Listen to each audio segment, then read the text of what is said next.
সারা জীবন সেবা করেও জানি মায়ের ঋণ কেউ পারে না মিটিয়ে দিতে তাকে কোনো দিন।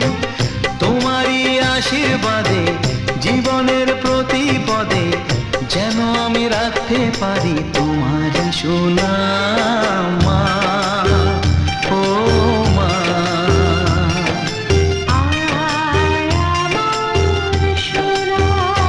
ও স্নেহের ছায়ায় ভালোবাসায় ঢেকে রাখে যে, অনেক জ্বালাশয় বুকে জড়িয়ে রাখে যে, তারই আঁচলে মুখ লুকিয়ে রেখে জীবন আমার কাটিয়ে দেব তোমায় দেখে মা।